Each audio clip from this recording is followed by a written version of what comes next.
Mr. Nandan, let's start off with well, you've been managing Air India now for 18 months as CMD.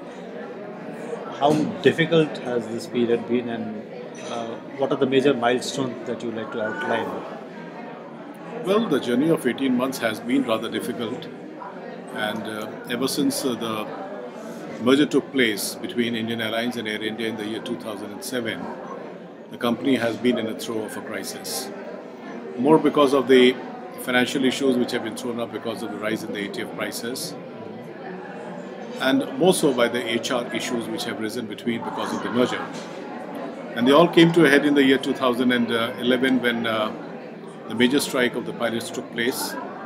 And there was a general discontentment among the employees and disillusionment because they saw that the fruits of merger were not really coming down to them.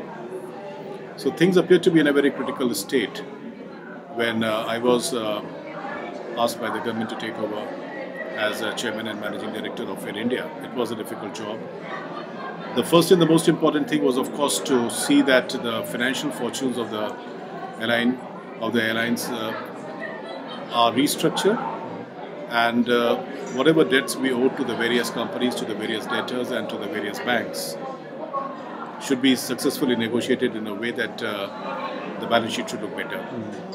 The second major challenge was, like it said, the disillusionment and the unhappiness of the employees had to be taken care of. There appeared to have been some rupture between the management and the employees. So I looked upon these two as the major challenges, and since then we have been working on them consistently and with a lot of consistency. And I'm happy that after 18 months there is some element of hope, in the sense that the finances have been restructured as we would have wished them to be. Our financial performance has started looking much better, and the employees' confidence in the management has been restored largely. Talking a bit about your financial performance, last quarter I think you did declare operational profits. What does it really, where is it coming from? And going forward, how do you see that developing? See, it's basically coming from the additional revenue that we've been able to earn. Our flights are fuller. We can see that in the market also there is a lot of positive sentiment for Air India. The on-time performance of the airline, which was one of the biggest causes of complaint by the passengers, that we were the least punctual of all the airlines, that has been taken care of, and our on-time performance is now nearly about 85%, which is at par with the industry standard in India. Other than that, what was important is that we have cut down a lot of our expenditures. Yeah. All the wasteful expenditure that could be reduced has been successfully reduced, and there's a realization in the employees in general that there needs to be a very serious effort on their part as well to bring down expenditures, and wherever there can be a saving should be made. So that, I think, has worked in the favor of the company, and today I can say with confidence that the year 2012-13 we are going to end up EBITDA positive, and the prospect for the year 13-14 is even better. Okay. To what extent, your increase in revenues also comes from the fact that one of the other major airlines in India shut down? Yeah, I'm sure that it must be a contributory factor. But given the fact that that is a factor that should have influenced all the airlines, we do not see that the benefit has actually been drawn by the other airlines. The major beneficiary appears to be Air India. And if you look at the graph of market share and in terms of actual PLF, it is Air India which has gained most. And if you have an understanding of the Indian market, you know that Kingfisher was looked like as a premium airline.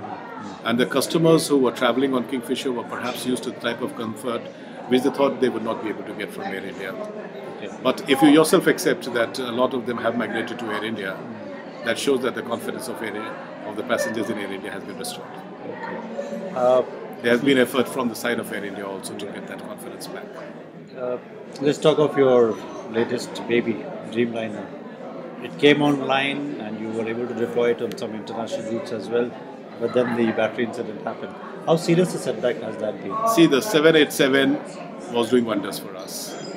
The most important thing was the impact it had on the morale of the company. When the first airline, when the first 787 rolled into Delhi, you should have seen the spark in the eyes of the Air Indians. And I think that after a long time, they felt that there was hope. And for the 5 or 6 months that this plane operated on the various routes, we made profits on nearly all the routes. Many of them were routes where we were not being able to recover even our ATF cost.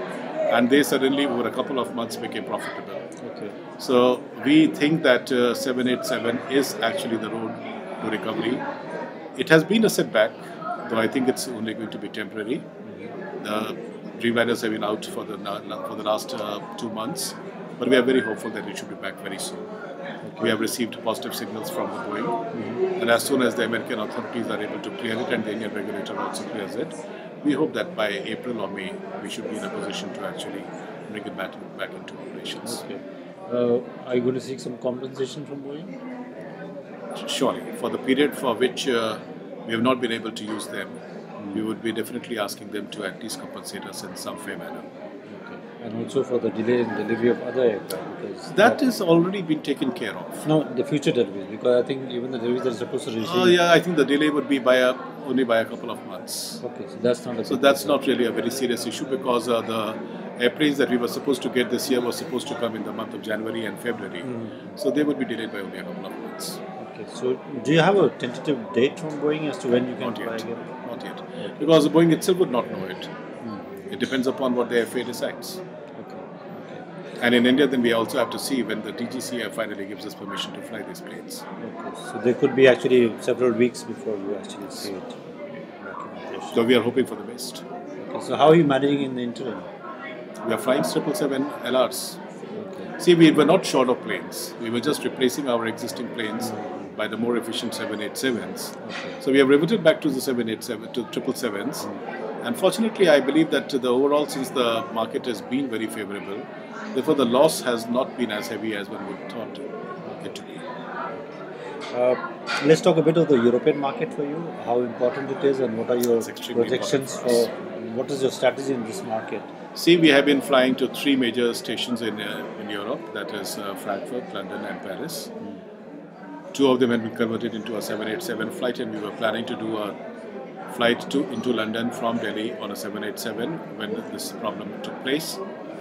We plan to extend to certain other destinations in Europe in the coming months. The most prominent being, I think, we are looking at Rome, we are looking at Milan, we are looking at Zurich, we are looking at Madrid, and also Moscow. So in the summer schedule, if we are able to get adequate number of resources in terms of planes, then in that case we'll be trying to go to new destinations. Okay. And how's Paris route been for you? It has been very good. It is doing very well. Because you did lose quite a bit of market share to not only to Air France but also to No, but I think that Emirates for the last few months, or last for nearly a year, the Paris route has been giving us profits. Cash profits at least. I'm not saying that total profit, the total cost of movement, but cash profits are coming from this route. What about Latin America? Are you looking to start something No, there? we have got absolutely no plans to go to Latin America, at least for the time being. We can look at them sometime in the year 2015-16, but as of for the next couple of years, we have no such plans. Because India-Brazil trade has been rising a lot, and I think the air connectivity is a major. See that to go to a place like Brazil, we would require a 777, and having known the 777 operations that they are they were consuming a lot of fuel.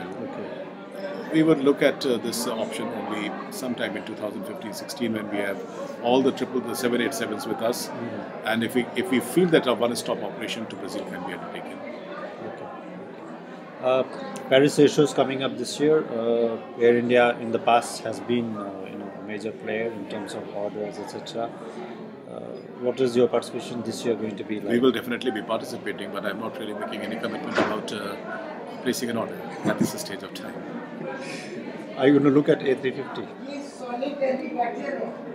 We have got our options open, but the turnaround plan of Air India, the government of India has already decided what is the type of induction that we are going to do over the next 10 years. And as of today, 350 does not appear to be a part of that. But given the fact that it is a very dynamic world, like 787 suddenly conquered off, and then we started looking at other options. So I think that we will keep our options open, but 350 is not an immediate option. And lastly, the government's revival plan for Air India, I mean, which is quite a large sum. Is it like in place now? You have the all the schedules. The as to when government you want capital infusion and all that. The government is completely committed to it. Okay. The government is completely committed to it, and depending upon the financial condition of the government of India itself, the equity is coming to us as promised. It is coming in small trickles at times, sometimes in torrents, but overall the commitment of the Air India of the government to Air India is being honored. For 2013-14, will the airline be, I mean, profitable, not just operationally, but overall? See, we are looking, the FRP and the turnaround plan that has been approved by the government of India shows that we will become a profitable airline only in the year 2018. Okay. 2018-19 would be the year where we would turn into a profit. But we are doing better than the TAP, so let's hope for the best. We would definitely like to do it better earlier than 2018. Right. I guess you are not looking at any kind of inorganic growth, acquisitions? Not really. Not really. We like to consolidate. Thank you very much. Thank you.